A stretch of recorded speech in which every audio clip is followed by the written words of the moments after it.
तो गाइज आज के वीडियो में हम एक्सप्लेन करेंगे Lord of the mysteries enemy के एपिसोड 4 को। अगर पिछले एपिसोड को आप लोगों ने नहीं देखा तो कमेंट सेक्शन में मैं लिंक दे दूंगा, आप लोग चेकआउट मार लेना। तो एपिसोड 4 के शुरुआत में हम एक आदमी को देखते हैं जिसे अपने मास्टर ऑरेकल से सजा मिल रही थी। ये आदमी अपना सफाई देते हुए ऑरेकल से कहता है कि एंटीगोनस फैमिली का नोटबुक बहुत ही अजीब है और चाहे हम लोग कुछ भी क्यों न कर ले, ये हमारे हाथ में एक रेगुलर नोटबुक है, इसलिए हमने कुछ बलि के बकरों को ढूंढा और उन्हें नोटबुक दे दिया। और गाइज वो 3 बलि का बकरा था क्लेन, ओएल्स और नाया। ये आदमी कहता है कि हमने ऑरोरा ऑर्डर के साथ विश्वासघात नहीं किया है। मतलब गाइज ये ऑरेकल और ये आदमी एक ऑर्गेनाइजेशन का हिस्सा है जिसका नाम है ऑरोरा ऑर्डर।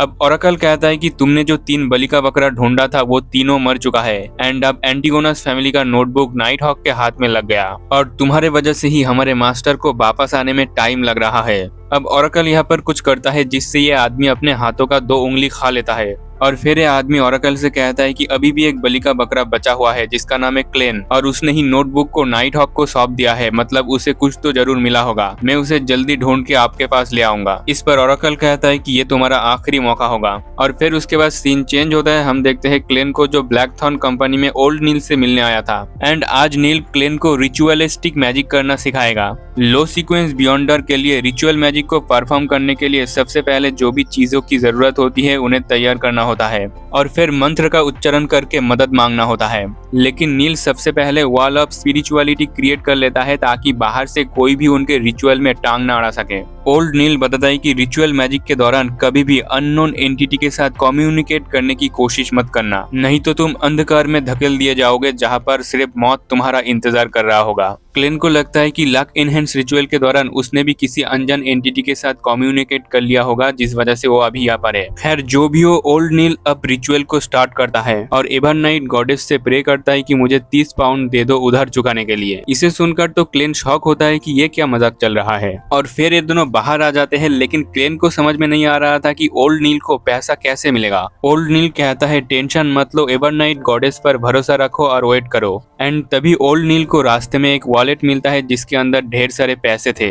क्लेन सोचता है ये तो किसी अमीर आदमी का पैसा है, क्या ये पैसा चुराने वाला है? लेकिन तभी यहाँ पर एक घोड़ा गाड़ी आके रुकता है और उसके अंदर बैठा हुआ आदमी कहता है कि ये वॉलेट मेरा है। ओल्ड नील ईमानदारी से उसे अपना वॉलेट वापस कर देता है और यह आदमी ओल्ड नील के ईमानदारी पर खुश होकर उसे 30 पाउंड गिफ्ट में दे देता है। एंड इसी तरह ओल्ड नील ने रिचुअल में जो चीज मांगा था उसे मिल गया। ओल्ड नील कहता है देखा, ये होता है जादू का पावर। पर क्लेन अपने मन में कहता है कि घंटे का जादू। नील अब क्लेन को बताता है हमारे मिस्ट्री प्रेयर का मोटो है कि जैसा तुम्हारा दिल चाहे करो लेकिन किसी को नुकसान मत पहुंचाओ। इसके बाद क्लेन अपने घर के तरफ जाते जाते अपने मन में सोचता है कि एम्परर रोजेल के डायरी में लिखा हुआ था कि किसी भी पोषण को डाइजेस्ट करने का तरीका है कि एक्टिंग करो। मतलब जैसे कि क्लेन का जो पोषण है वो है सियार, जिसका मतलब है भविष्य देखना। तो ऐसे ही क्लेन को एक्टिंग करते हुए भविष्य देखना होगा और इस दुनिया में भविष्य देखने का टेक्निक है टैरो कार्ड रीडिंग। तो क्लेन चला जाता है डेविएशन क्लब में टैरो कार्ड रीडिंग लेने के लिए, जहां पर ये आदमी जिसका नाम है ग्लासिस, जो कि एक फॉर्चून टेलर है, वो टैरो कार्ड रीडिंग करके क्लेन को बताता है कि क्लेन जहां पर जाना चाहता है वहां पर जाने के लिए उसे लंबे वक्त तक वेट करना होगा।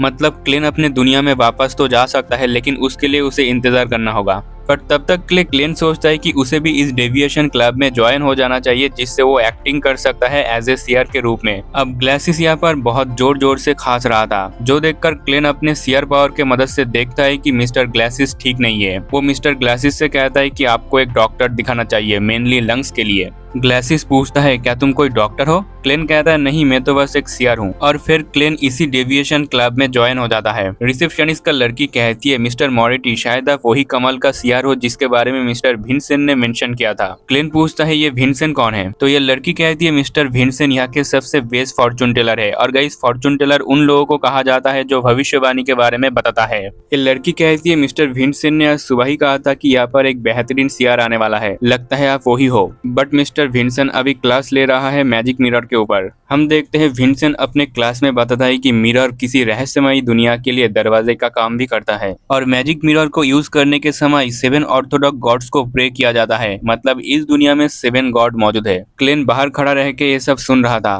क्लेन देखता है एक लाल बालों वाले स्टूडेंट को मिस्टर विंसेंट एक बॉक्स देता है एंड ये लड़की जैसे ही क्लेन के पास से गुजरती है तो क्लेन को महसूस होता है कि इस बॉक्स के अंदर कुछ तो गड़बड़ है। बट जो भी हो, इसके बाद मिस्टर विंसेंट क्लेन का भविष्यवाणी फ्री में करता है। विंसेंट एक गोले के अंदर देख के बताता है कि क्लेन का जो प्रॉब्लम का हल है वो दो चीज के अंदर है, एक है फैमिली, दूसरा है गैदरिंग। और फिर क्लेन यहाँ से जाने लगता है एंड हम देखते हैं विंसेंट की दो उंगली कटी हुई थी, मतलब ये वही आदमी है जिसे हमने एपिसोड के शुरुआत में देखा था और क्लेन को इस क्लब में लाना इसी का ही प्लान है। इसके बाद क्लेन अपने घर में आ जाता है और बंदा अपने मन में सोचता है कि अब वो सबके सामने रियली में एक सीआर बन जाएगा जिससे उसका पोषण जल्द से जल्द डाइजेस्ट हो जाएगा। और क्लेन के हिसाब से घर वापस जाने का रास्ता उसी ग्रे फ्रॉग में छुपा हुआ है, इसलिए उसे उस ग्रे फ्रॉग को अच्छे से कंट्रोल करना होगा एंड इसके लिए सबसे पहले क्लेन को एक बड़ा बियॉन्डर बनना होगा। तभी क्लेन के दरवाजे में कोई आता है और ये और कोई नहीं मेलिसा होती है जिसने एक डॉल बनाई थी। क्लेन इसे देखकर कहता है ये तो बहुत ही बढ़िया कछुआ है। मेलिसा कहती है ये कोई कछुआ नहीं, ये एक ह्यूमन डॉल है। अब क्लेन फिर से काम के लिए जाने वाला था।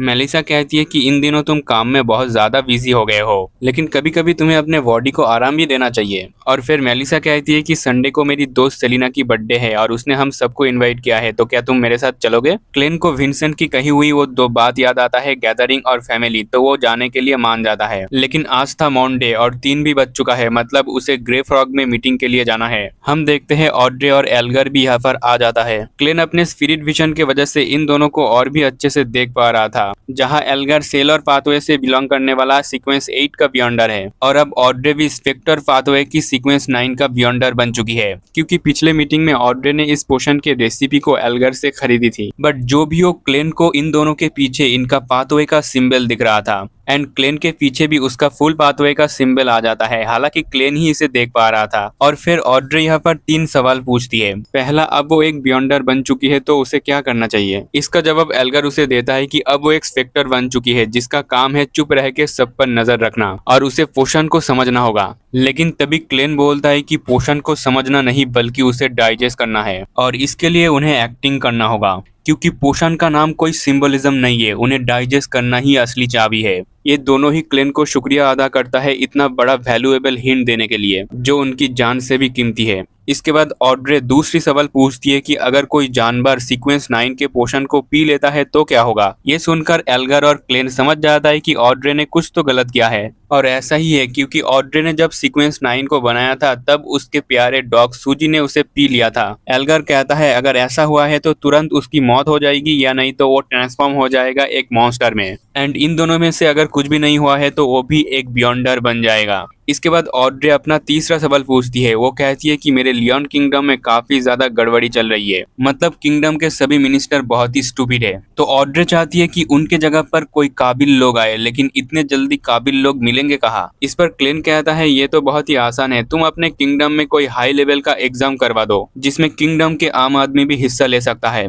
एंड इसी तरह तुम्हें किंगडम चलाने के लिए काबिल लोग भी मिल जाएंगे। और क्लेन कहता है तुम इस प्रोसेस को हायर एग्जाम कह सकते हो। क्लेन की इस बात को सुनकर इन दोनों के नजर में क्लेन का रिस्पेक्ट तो काफी ज्यादा बढ़ जाता है और फिर क्लेन इन दोनों को एक काम देता है। क्लेन कहता है कि मेरे लिए रॉसेल गुस्तव के डायरी को ढूंढ के लाओ। ये सुनकर तो एल्गर शॉक होता है कि इसे कैसे पता रॉसेल गुस्तव के सीक्रेट डायरी के बारे में, मतलब ये उसे पढ़ सकता है। पर फिर क्लेन इन दोनों को एक और काम देता है कि संडे के टाइम इन दोनों को रिचुअलिस्टिक मैजिक करना होगा, लेकिन इस बार गॉड के जगह उन्हें क्लेन को प्रे करना होगा। अगर उनकी प्रे क्लेन तक पहुंचता है तो वो लोग रिचुअलिस्टिक मैजिक से भी बात कर सकता है एंड इसके लिए क्लेन उसी मंत्र को बताता है जो उसने खुद लिखा था। इसे सुनने के बाद इन दोनों को लगता है कि क्लेन भी कोई 7 ऑर्थोडॉक्स गॉड के तरह ही एक पावरफुल एंटिटी है जो बहुत ही एनिशियंट टाइम से जी रहा होगा। तभी क्लेन कहता है कि आज के लिए मीटिंग बस यही खत्म करते हैं और सभी लोग अपने अपने जगह पर चले जाते हैं। क्लेन सोचता है कि उसका फैमिली वेंसन और उसकी बहन के सामने भी उसे एक एज ए सीआर के रूप में एक्टिंग करना चाहिए और फिर वो अपने फैमिली के साथ थोड़ा टाइम स्पेंड करता है, जहाँ पर वो लोग मेलिसिया को एक नया ड्रेस भी दिलाती है। और फिर संडे के दिन वो तीनों ही सेलिना के बर्थडे पार्टी में पहुंच जाते हैं। क्लेन देखता है ये तो वही लाल बालों वाला लड़की है और यहाँ पर एलिजाबेथ भी मौजूद है। तभी क्लेन को प्रेयर सुनाई देता है जो एल्गर कर रहा था।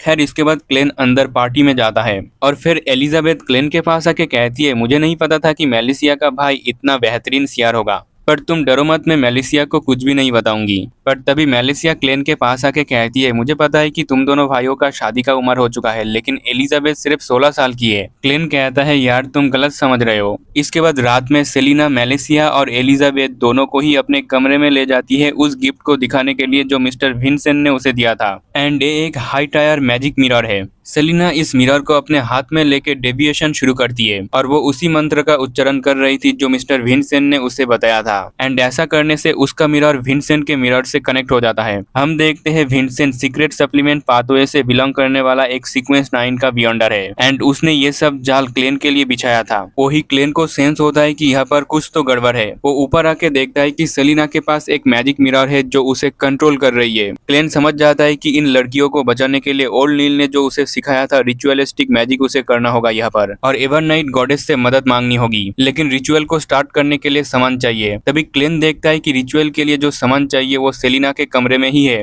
वही दूसरी तरफ हम देखते हैं कि वो मैजिक मिरर सेलिना को पूरे तरह से अपने काबू में कर लेती है। बट तभी क्लेन भी यहाँ पर आ जाता है और एवरनाइट गॉडेस के स्लम्बर से उसे बांध देता है। एंड जल्द से जल्द टेबल में रिचुअल का सामान रख के एवरनाइट गॉडेस से प्रे करने लगता है और सेलिना को बुरी आत्मा से मुक्त करने की कोशिश करता है। लेकिन बीच में विंसेंट टांग अड़ा देता है जिससे सेलिना आजाद हो जाती है और वो क्लेन पर हमला करके उसे पकड़ लेती है। और अब सेलिना के जरिए विंसेंट क्लेन से पूछता है कि तुम्हें एंटिगोनस फैमिली के बुक में क्या मिला था, जल्द से जल्द हमें बताओ। अगर ऐसा नहीं करोगे तो ये दोनों लड़की मारी जाएगी। वही अब क्लेन पूरी तरह से पावरलेस हो गया था। लेकिन दूसरी तरफ ऑड्रे ने प्रे करना शुरू कर दिया था जिस वजह से ग्रे फॉग का पावर क्लेन के अंदर आ जाता है और वो बहुत ही आसानी से सेलिना के पकड़ से छूट जाती है। मतलब समझ लो अनजाने में ही ऑड्रे ने क्लेन को बचा लिया। विंसेंट यहाँ पर कमजोर पड़ रहा था लेकिन वो यहाँ पर ही नहीं रुकता। वो अपने एक हाथ को ही उखाड़ के इस मिरर के अंदर डाल देता है जिससे सेलिना का पावर फिर से बढ़ जाती है। लेकिन उससे पहले ही क्लेन एवरनाइट गॉडेस के रिचुअल को पूरा कर देता है और वो ये प्रे करता है कि सेलिना को बुरी आत्मा से मुक्त कर दिया जाए। एंड इसी दौरान क्लेन उस मैजिक मिरर को भी गोली मार के फोड़ देता है।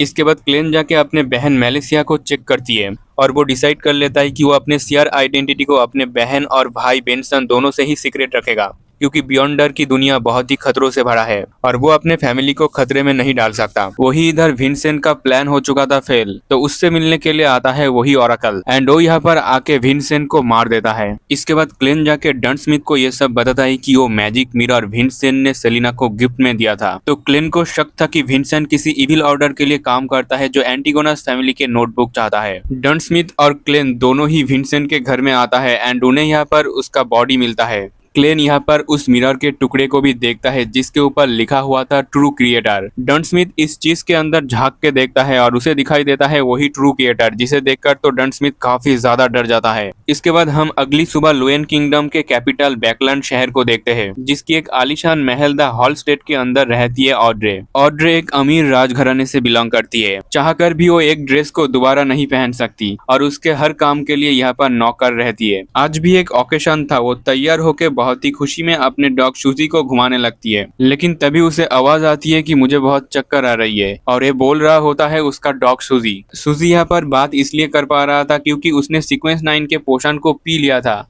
ऑड्रे तो ये देखकर काफी ज्यादा शॉक होती है और उसी के साथ ये एपिसोड यहीं पर खत्म हो जाता है।